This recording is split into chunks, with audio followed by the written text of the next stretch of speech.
Los Angeles, 1938. A side street off Venice Boulevard, inside a building that used to be a furniture store. The floor is covered in metal shavings, the air smells like gasoline and hot oil, and a 51-year-old man named Al Crocker is finishing a motorcycle by hand.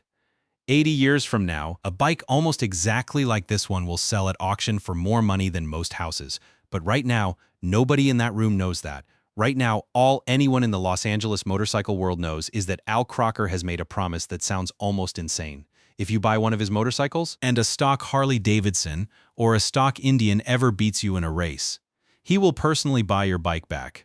Full refund, no arguments. He never had to pay out, not once. This is the story of how a former motorcycle salesman, working out of a building that technically wasn't even zoned for the kind of heavy manufacturing he was doing inside it, built what became the fastest production motorcycle in America, using a workshop that barely had any manufacturing equipment of its own. And then watched the whole thing collapse, not because his bikes weren't good enough, but because they were too good, too expensive, and born at exactly the wrong moment in history.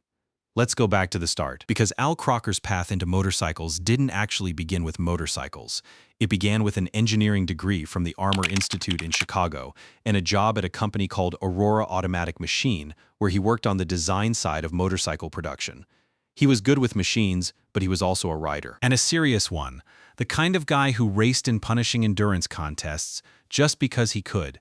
By 1910, he'd left the drafting table to work directly for Indian Motorcycles, first as a traveling salesman across the Midwest, and eventually running Indian's own dealership out of Kansas City. And here's where the story takes its first dark turn, long before a single Crocker motorcycle existed. In 1912, a famous board track racer named Eddie Hasha lost control of his motorcycle during a race, crashed through a safety rail, and killed several spectators before dying of his own injuries. It was one of the worst disasters in early motorcycle racing history. Crocker, deep in that same racing world, would almost certainly have known Hasha personally. What he didn't expect was to later meet Hasha's widow, Gertrude, while both of them were working at Indian's branch office in Denver. They married in 1913. It's a strange, quiet detail buried inside a much louder story. But it tells you something about how small and tightly wound the early motorcycle world really was. Everybody in it eventually collided with everybody else. For the next 15 years, Crocker did exactly what a smart, ambitious Indian dealer was supposed to do. He sold bikes, he ran a shop, he built a reputation. Then, in 1928, he packed up and moved to Los Angeles, taking over an Indian franchise at 1346 Venice Boulevard, a light industrial building that used to house a furniture retailer. He had no way of knowing it yet. But that address was about to become one of the most legendary in American motorcycle history. And here's where things get interesting. Because that building came with a catch. It wasn't zoned for heavy manufacturing. No casting equipment, no permission to run the kind of serious machine work you'd need to actually build engines from scratch. Which meant that everything Al Crocker eventually built, every aluminum crankcase, every fuel tank, every hand-cast part, had to be farmed out to other shops around the city, then assembled under his own roof. He was, in a very real sense, running a full motorcycle brand out of a building that was never designed to make anything more complicated than a couch. Some contemporaries of his practically called the whole operation improvised, thrown together, held up by sheer stubbornness, and that stubbornness is exactly what let him get away with it. At first, Crocker wasn't building street bikes at all. He started small, selling steering dampers and speed parts to fellow racers through his own newsletter, charmingly named Throttle Cracks. Then, in 1931, he built his first complete motorcycle, a lightweight single-cylinder speedway racer, originally built around a modified Indian engine and later around a design entirely his own. These weren't for the street. They were built to slide sideways around dirt ovals in front of screaming crowds, and by the time Crocker moved on from them, he'd built somewhere around 40 of them. Each one proving a little more that he understood something about speed that the bigger manufacturers didn't. You have to picture what speedway racing actually looked like in Los Angeles in the early 1930s to understand why that mattered. These were flat, oval tracks, dirt or clay, packed with paying crowds who showed up specifically to watch riders throw their machines sideways into corners at full throttle, with almost none of the safety equipment we'd expect today. It was loud, it was genuinely dangerous, and it made local legends out of whoever could outbrake and out-accelerate the field. Building a bike that consistently won in front of that crowd wasn't a marketing exercise. It was proof tested in public week after week in front of an audience that would know instantly if you were lying about performance. But building 40 racing bikes for a niche audience of speedway daredevils wasn't going to make Al Crocker rich or famous. What happened next is the part of the story most people have never heard, and it starts with a guitar. Well, not yet a guitar. In the early 1930s, a young machinist and pattern maker named Paul Bigsby walked into Crocker's orbit. Bigsby was a racer himself, tough, meticulous, and obsessive about getting mechanical details exactly right. Crocker brought him on, and together the two of them designed something no small American manufacturer had ever pulled off: a brand new 45-degree V-twin engine with hemispherical combustion heads and overhead valves, built with cylinder walls thick enough that the engine could be bored out far beyond its original size without failing. It's the kind of engineering decision that seems almost paranoid in its precision, and it's exactly why original Crocker engines could be custom-built anywhere from 1000 cc all the way up to nearly 1500 cc, depending on what the customer wanted. The chassis was just as obsessive. Instead of bolting a standard gearbox onto a standard frame the way every other manufacturer did, Crocker had the steel casting for his 3-speed transmission brazed directly into the frame itself, using constant mesh gears, a first for an American production motorcycle.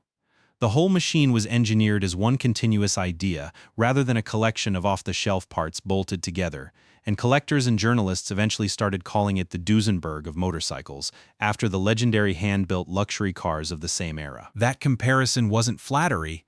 It was a fairly literal description of how the thing was made, one motorcycle at a time, to one customer's exact specification, with no two machines guaranteed to be quite the same. Stay with that name for a second, though. Paul Bigsby, because it matters later, in a way that has absolutely nothing to do with motorcycles. By late 1935, the first Crocker V-twins were rolling out of that converted furniture store, and they were, by any honest measure, better than anything Harley-Davidson or Indian had on the road. A standard Crocker produced somewhere around 55 to 60 horsepower. For comparison, Harley's brand new Knucklehead, released that very same year and hyped as the most advanced American V-twin ever built, was making somewhere in the low 40s. Indian's flagship Chief wasn't much stronger. Crocker's bike weighed less, at around 480 pounds, and could reportedly hit speeds over 110 miles an hour, genuinely competitive with European speed legends like Vincent and Norton, machines that America's own manufacturers weren't coming close to touching. And Crocker beat Harley to a milestone that history books don't talk about nearly enough. Both companies were racing to be the first American manufacturer to put an overhead valve V-twin into full production. Crocker got there first by a matter of months. It's a small technical footnote today. In 1936, it was a direct shot fired at two companies that had dominated American motorcycling for over 3 decades. This is exactly why Al Crocker felt confident enough to make that guarantee. If a customer on a Crocker ever lost a race to a stock Harley or a stock Indian, Crocker would buy the motorcycle back, no questions asked. It sounds like the kind of thing a salesman says to sound tough. It wasn't. It was backed by real horsepower numbers, and Crocker knew it. As far as the historical record shows, that guarantee was never once triggered. Nobody ever beat a Crocker on a stock competitor, so nobody ever collected. The story became such enduring folklore in the motorcycle press over the following decades that even historians digging back through it today can't turn up a single documented case of Crocker actually having to pay.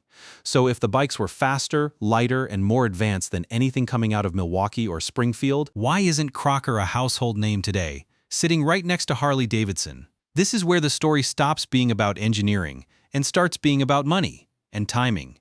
Every single Crocker motorcycle was hand-built to order, the way a tailor builds a suit. There was no assembly line, no mass production, no economy of scale. That meant every bike cost significantly more to produce than a Harley or an Indian coming off a real factory floor. By the time you added Crocker's margin, a new Crocker V-twin could cost roughly $150 more than a brand new Harley Knucklehead, real money in the middle of the Great Depression when most riders were counting every dollar before they spent it. Crocker wasn't selling to average buyers. He was selling to serious enthusiasts, professional racers, and a small circle of people who wanted the fastest thing in America and could actually afford it. And that's the trap. A company that only sells to a tiny, wealthy sliver of obsessive speed freaks can survive, but it can't easily grow. Crocker never built a true factory. He never had the capital or the manufacturing base that Harley and Indian had spent 30 years building. When historians talk about why Crocker eventually shut down, one of the most quoted explanations comes from Floyd Clymer, a contemporary of Crocker's who ran his own Indian dealership nearby. Clymer put it plainly, after roughly 4 years, the cost of building custom limited production motorcycles by hand had simply become impossible to sustain against manufacturers who could build the same basic product at a fraction of the price. Then came the moment that actually ended it. World War II arrived, and with it came sweeping restrictions on American industry. Aluminum, the exact material Crocker relied on for his crankcases, fuel tanks, and other lightweight components, was suddenly needed for aircraft, for tanks, for the war effort, not for hand-built luxury motorcycles. The federal government wasn't in the business of making exceptions for a boutique motorcycle maker in a converted furniture store. Crocker's V-twin production was forced to stop. For a moment, it looked like the company might pivot rather than die completely. Around 1940, Crocker introduced something almost nobody associates with the brand today: a small motor scooter called the Scootabout, built around a modest 2.5 horsepower engine with an early automatic transmission. It was a strange, humble final chapter for a company that had just built the fastest motorcycle in America, like watching a champion sprinter take up gentle evening walks. The Scootabout stuck around in advertisements until late 1941, and then it too quietly disappeared. And here's the part of the story that stings the most, if you actually sit with it. When the war ended, and American factories went back to building consumer products, Al Crocker had every opportunity to relaunch. He didn't. According to Clymer, the economics simply hadn't changed. Building bikes one at a time, by hand, still cost more than the market was willing to pay compared to what Harley-Davidson and Indian could now produce at full post-war scale. Crocker made the harder, more honest decision. Rather than watch the brand slowly rot into a lesser version of itself, he simply let it end. Production had effectively stopped by 1941, and it never restarted. In total, historians estimate somewhere under 100 complete Crocker V-twins were ever built. Some sources put the real number closer to 60 or 70. Compare that to the tens of thousands of Harleys and Indians rolling off assembly lines in that same window, and you start to understand just how rare these machines really were, even the day they were new. Now, remember Paul Bigsby, the machinist who helped design that legendary V-twin engine head? Here's where his story takes a turn that has nothing to do with motorcycles and everything to do with music.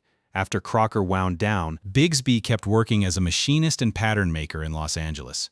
A country guitarist named Merle Travis brought him a guitar with a vibrato arm that wouldn't stay in tune, and asked if Bigsby could fix it. Bigsby didn't fix it. He built something entirely new instead. Using design instincts, he'd sharpened building motorcycle engines. It became the Bigsby Vibrato, the device guitarists still call a whammy bar today. It ended up on guitars played by Chet Atkins, Duane Eddy, John Lennon, George Harrison, and Keith Richards. Somewhere in the DNA of half of classic rock's most iconic guitar tones is a spring mechanism designed by a man who first learned precision engineering, keeping Al Crocker's engines alive. That's not a coincidence anyone plans for. That's just how strange history gets when you follow one thread far enough. Al Crocker himself lived until 1961, long enough to watch his old company quietly fade into a footnote most riders had never even heard of. He never got to see what his motorcycles would eventually become, because here's the payoff. The part of this story that makes it worth telling in 2026, instead of just leaving it buried in old magazine archives. Surviving Crocker V-twins are now among the most valuable motorcycles ever built in America. Full stop. One 1939 big tank model sold at a Mecum auction in Las Vegas for over $700,000. Motorcycle collectors have compared owning a single Crocker to owning roughly 10 comparable Harley-Davidsons of the same era, based purely on market value. These are bikes that were built in someone's converted furniture shop using parts cast in other people's factories by a company that couldn't even keep its own lights on through a single world war. And today they sit in the same conversation as Vincent and Brough Superior, the true aristocracy of pre-war motorcycling. And the story didn't even end there. In the late 1990s and early 2000s, a small group of enthusiasts actually tried to bring the Crocker name back to life, building faithful reproduction parts and eventually full replica motorcycles using original blueprints and Al Crocker Jr.'s blessing. They had to fight through their own legal battle just to legally use the Crocker name again. Going up against people who apparently just wanted to slap the badge on t-shirts, the revivalists won. Today the name Crocker technically exists again, a strange, quiet echo of a company that originally lasted barely 6 years the first time around. So the next time somebody tells you that a small, scrappy operation can't outbuild an industry giant, remember Al Crocker. Remember a guy working out of a converted furniture store in a building that wasn't even zoned for what he was actually doing inside it, who built a faster, better engineered motorcycle than Harley-Davidson and Indian combined, using a workshop with almost no equipment of its own, a guarantee he never had to honor, and a handful of employees, one of whom would later go on to change the sound of rock and roll guitar forever. Crocker didn't lose because his motorcycles weren't good enough. He lost because he was decades ahead of a market and an economy that simply wasn't ready to pay for what he was building. Every surviving Crocker on the road today is proof that he was right all along. It just took the rest of the world about 80 years to catch up and start paying for it.